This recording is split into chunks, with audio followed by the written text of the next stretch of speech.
चिट्ठी लेके आए हैं, नगीना छोड़ आए हैं, बहुत पछता रहे हैं जो मदीना छोड़ आए हैं। तुम्हें मालूम है फूलों में खुशबू कहाँ से आई, मेरे नबी गुलशन में पसीना छोड़ आए। हज़रात 40 दिन कबल जनाब सरपरस्त अजीम मरहूम साहब ज़मीन के ऊपर थे, तो इन बेटों की हाजत थी, इन बेटों की ज़रूरत थी। अब ज़मीन के अंदर है तो इन बेटों की ज़रूरत है कि नहीं? बस यही सवाल का जवाब सुनिए। जब तक ज़मीन के ऊपर थे तो भतीजों की ज़रूरत, बेटों की ज़रूरत, बेटियों के रिश्तेदारों की ज़रूरत भी पड़ती थी, लेकिन अब ज़मीन के अंदर हैं तो उनकी वो महसूस कर रहे हैं कि नहीं लोगों की ज़रूरत, वो मैं झलक दिखलाना चाहता हूँ। ज़मीन के ऊपर थे, तबीयत खराब होती थी तो बोलते थे बेटा दवा ला दो, हमें अच्छा नहीं लगता है।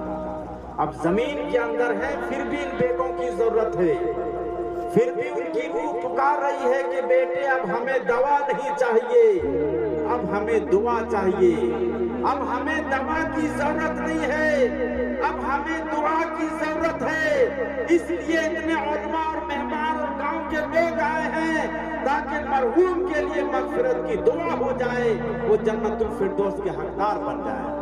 सिर्फ दुआ के लिए सब लोग आए हैं ताकि उनके हक में मग़फ़िरत की दुआ हो जाए, क्योंकि आलिम दीन को उन्होंने पैदा किया है। आलिम दीन जिनके घर में हो, हाफिज़े कुरान हो, उनके घर में कुरान की तिलावत होगी तो वो जन्नतुल फिरदौस के हकदार जरूर बनेंगे। इसलिए तमाम मजमा वालों से कहेंगे कि जहाँ अपने बच्चों को आप दुनियावी तालीम देते हैं, इंग्लिश पढ़ा रहे हैं, वहाँ साथ में कुरान की तालीम भी दिलवाइए। और चलते चलते आखिरी कड़ी ये कहना चाह रहा था हज़रत, यहाँ मिट्टी ये तंजीमें चलती हैं तो बेंजू बाजा बजता है क्या? उसमें शादी ब्याह में बजता है क्या? नहीं चल रहा है। माशाल्लाह हर गांव कंट्रोल हो गया है। और क्यों कंट्रोल हुआ है? सिर्फ और सिर्फ इसीलिए कि उस पैसे को मुआवना लोग नहीं मांगते हैं, बल्कि हम लोग बचाने की कोशिश करते हैं। एक घर में शादी होती थी तो 30,000 रामगढ़ वाले को, 10,000 पटाखे वाले को, 40,000 एक घर में। 10 शादियां होती थी बरियारपुर में तो 40,000 करके जोड़िएगा तो 4 लाख होता है। 100 शादी गाँव में जब शादियों को जोड़ा गया तो करोड़ रुपया तक पहुंचता था। हम लोगों ने सोचा कि 1 करोड़ रुपया को बचा करके बच्चों की शिक्षा में, बच्चों की तालीम में, बच्चों की पढ़ाई में खर्च करेंगे तो वो बच्चे पढ़ेंगे तो आगे बढ़ेंगे तो तरक्की की ओर पहुंचेंगे। इसलिए पैसे को बचाने के लिए हम लोगों ने ऐसा किया कि नहीं, रामगढ़ वाले हों या जहाँ की बैंड पार्टी हो, उनको बंद किया जाए। हम ये नहीं कहते हैं कि सेहरा खाने के लिए ताबिश ग्यावी साहब को ले जाइए, हम ये नहीं कहते हैं सेहरा खाने के लिए वाहिद कमर साहब को ले जाइए। अगर ये कहते होंगे आप लोग कि नहीं, उलमा लोग कमाने का एक अनुमान लगाया है, एक सोचा है जहन में कि हमारी आमदनी में इजाफा हो जाए, तो मत ले जाइए शारे इस्लाम को। कम से कम नाते नबी बजाते हुए तो चले जाइए। अपने डेक और बाजा जो लेके जाएंगे, डेक मशीन, उसमें नाते नबी लगाते हुए जाइए ताकि लगे जो बारात आई है वो गुलामे नबी आए हुए हैं। जो बारात जहाँ से आई है वो कोई गुलामे गौस चल करके आए हैं, ऐसा लगे। ये मैं नहीं कहता कि सारे उलमा को आप लेकर चले, बल्कि ना ले जाए तो कम से कम नाते नबी बजाते हुए जाए ताकि मुआशरे में पैसे बचे, हमारी कौम के पैसे बचेंगे तो वही बच्चों में खर्च होंगे, तो बच्चे पढ़ेंगे तो आगे बढ़ेंगे। इसलिए बहुत जरूरी है बच्चों की पढ़ाई में। और हमारे बच्चे क्या सीखते हैं, क्या सीखते हैं? हमारी माँ बहनें भी सुने, ऐसे टाटा करती है, छोटा बड़ा हुआ बाय बाय कर दो, मेहमान आए, ऐसे जा रहा ऐसे कर दो बाय बाय। ये तो गैरों का तरीका है। हमारा तरीका ये है फी अमानिल्लाह। हमारा इस्लाम कहता है खुदा हाफिज। आपके यहाँ मेहमान आया, जा रहे हैं, अस्सलाम वालेकुम, वालेकुम अस्सलाम, कह दीजिए फी अमानिल्लाह।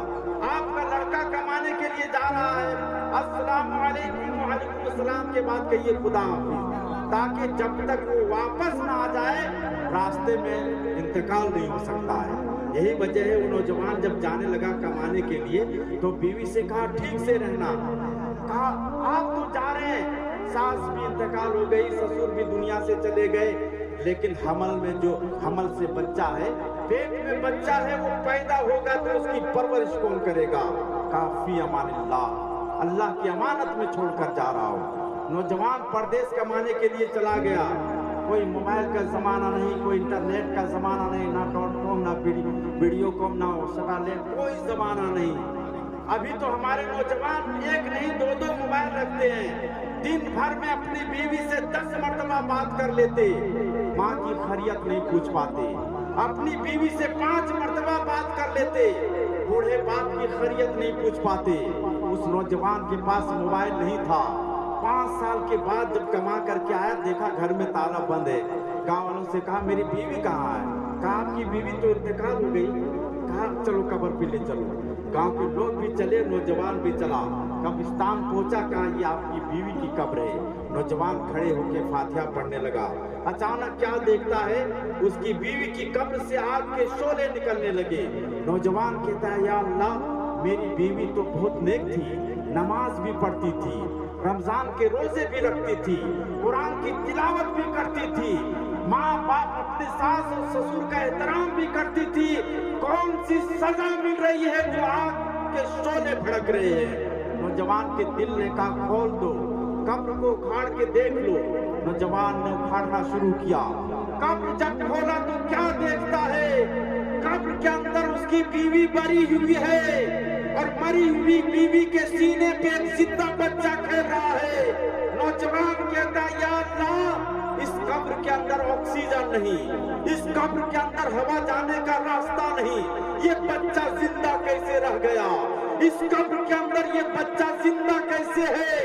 गैब से अल्लाह के तरफ से आवाज आती है, ऐ नौजवान, जब तुम परदेश कमाने के लिए जा रहे थे, तूने कहा था अल्लाह मेरे बच्चे को हिफाजत से रखना, अगर तू कह दिया रहता मेरी बीवी को भी हिफाजत से रखना, तो आज तुम्हारे बच्चे के साथ तुम्हारी बीवी को भी जिंदा उसे सलामत दे देता। इतना सुनना था, नौजवान तड़प गया, जिंदा बच्चा को कब्र से निकाला और अपनी बीवी की कब्र को ढक दिया। पता क्या चला, हमारे बच्चे भी सीखेंगे फी अमानिल्लाह, नौजवान भी सीखेंगे फी अमानिल्लाह, चचा जान भी कहेंगे फी अमानिल्लाह, ताकि गैरों का तरीका जो बच्चों को सिखलाया जाता है ये ना सीखें, बल्कि खुदा हाफिज और फी अमानिल्लाह सीखें, ताकि जाने वाला परदेश कोई जाए, जब तक वापस ना आ जाए रास्ते में इंतकाल भी हो सकता है। अल्लाह ताला से दुआ है या अल्लाह, मरहूम के सगायर व कबायर यानी छोटे बड़े गुनाहों को माफ़ फरमा दे।